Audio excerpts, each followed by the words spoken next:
नमस्कार दोस्तों, मैं आपका दोस्त सोनू शर्मा। साथियों, हमारे साथ एक ऐसे शख्स मौजूद हैं जिनके जीवन में पत्नी का, लुगाई का कोई सुख नहीं लिखा गया। साथियों, लगातार वो शादी करते हैं और उनकी पत्नी इनको परेशान करती है, तंग करती है। पहले इन्होंने शादी की, उस लड़की ने, इनकी पत्नी ने इनको तंग किया, तलाक देकर चली गई। उसके बाद में इन्होंने दूसरी शादी की, तो दूसरी शादी करने के बाद में इनकी पत्नी अब अपने माता पिता का बहाना लगाकर अब कहीं दूसरी जगह रह रही है और इनसे बिना तलाक लिए अब ये बहुत ज़्यादा परेशान है, हैरान है और गुजारिश कर रहे हैं कि कृपया करके उस लड़की से मेरा पीछा छुड़ाया जाए। जानते हैं पूरी कहानी क्या है, पूरा मामला क्या है। नमस्कार जी, क्या नाम है? सर, मेरा नाम शिंदर सिंह है जी। हाँ जी। मैं पिता का नाम सरदार महेंद्र सिंह है। मैं गांव मोहिद्दीन का रहने वाला हूँ जी। सर, मेरी पहली शादी 2010 में हुई थी और 2017 में तलाक हुआ था। ये बिना वजह उसने मेरे पर ऊपर केस डाला, जिसके मैंने कोर्ट में सभी जो कागजवाही है वो दे रखी है जी।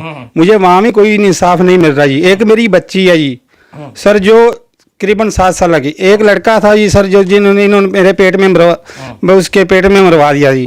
इनके माँ बाप है जी और इसका जीजा है, जो पहले जनता भवन अस्पताल में आए थे जी, फिर सरकारी अस्पताल में आन के इनके गल पड़े, जिसमें पेट उनकी लात लगने से पेट से वो बच्चे की मौत होगी।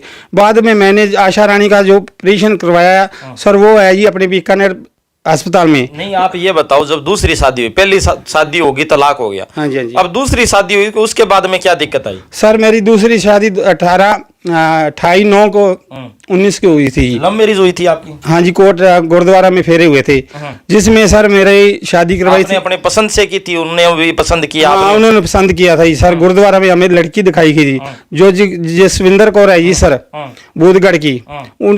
उन्होंने हमारी शादी करवाई है सर। गुरुद्वारा में हमारे को लड़की दिखाई गई, सिरसा जिले में।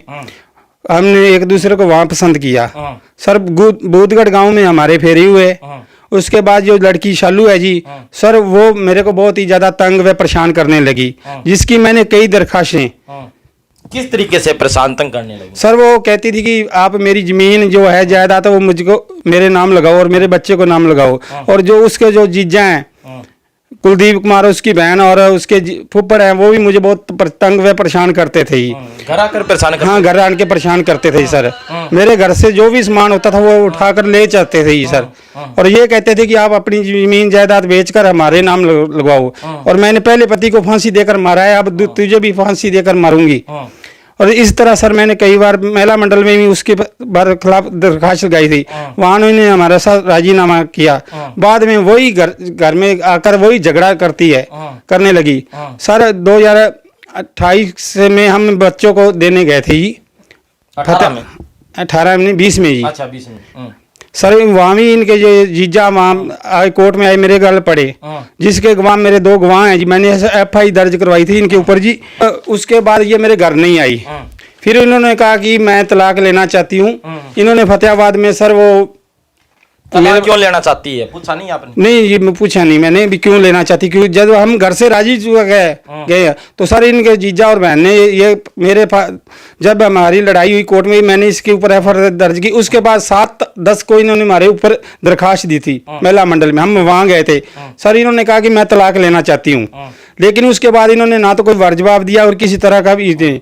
अब ये सर चौथी शादी करके बिना तलाक के गाँव चुग्गे अली में बैठी है जी, जिसका नाम चंद्र प्रकाश है और पिता का नाम करमचंद है जी। अब ये कह रही है कि बयानों में ये कह रही है कि मैं अपने माँ बाप के पास बैठी हूँ। माँ बाप का इनका कोई आना जाना नहीं है सर। अब आपकी पत्नी ने आप कह रहे हो चौथी शादी कर ली? हाँ जी, चौथी शादी कर रखी है जी। क्योंकि पहले ये उन्होंने इनके चौथी शादी की, आपके दिल पर क्या बीत रही होगी? सर, हमें तो जैसे बताया गया, इनके पहले ससुराल वाले थे जिससे साथ इन्होंने मैरिज की, उन्होंने ये बताया कि इनका जो मेरा बच्चा मरवाया है, इनके नाजायज संबंध थे वहाँ, जो डेयरी वाला था ये सर। वहाँ कोई होगा सर, मुझे नहीं मालूम।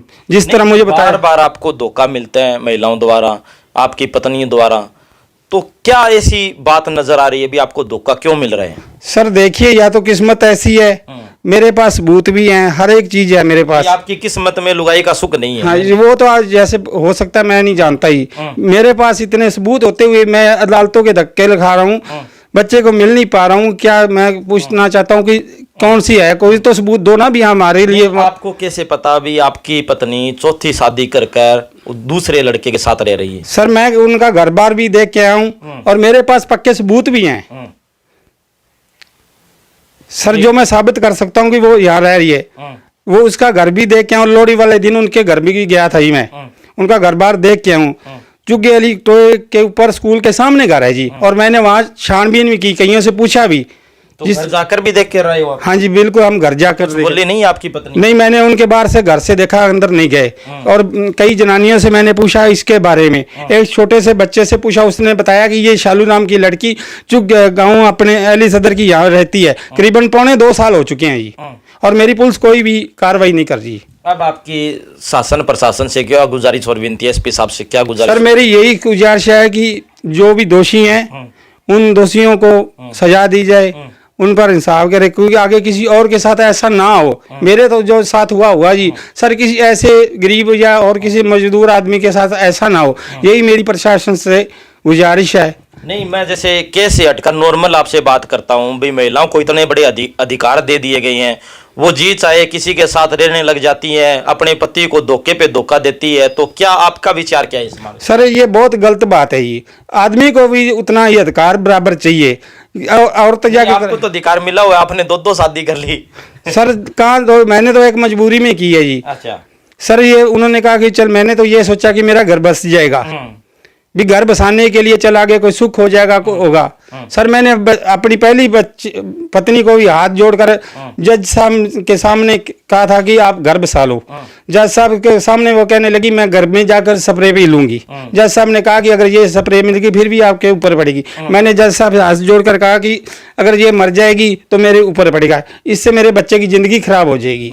इससे अच्छा भी पेंडा छुटा। हाँ, इससे अच्छा यही है कि पेंडाइश डालो, कम से कम मैं अपने बच्चे की परवरिश तो कर सकूं, बच्चे का भविष्य तो ना खराब करूं।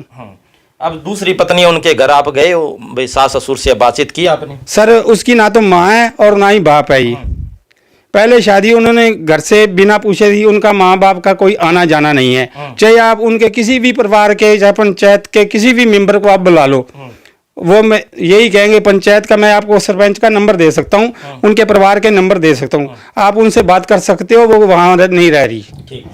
साथियों आप देख सकते हैं हमारे साथ शख्स हैं जो अपनी पत्नी से बहुत ज़्यादा परेशान है और लगातार इनके जीवन में पत्नी का सुख लिखा हुआ नहीं है। साथियों लगातार जब भी शादी करते हैं इनकी पत्नी इनको धोखा देकर चली जाती है। अब इनका बहुत गंभीर और बहुत बड़ा आरोप है कि इनकी पत्नी अब चौथी बार किसी लड़के के साथ बैठी है, और वो भी नाजायज तरीके से, जबकि इनसे कोई तलाक नहीं लिया, कोई कोर्ट में कोई केस नहीं किया गया, लेकिन फिर भी नाजायज तरीके से बैठी है। तो इनको न्याय दिलवाए जाए। सभी साथियों से गुजारिश है इस वीडियो को ज़्यादा से ज़्यादा शेयर करें, और इस वीडियो के बारे में आपकी क्या राय है कमेंट करके हमें जरूर बताएं। धन्यवाद, शुक्रिया।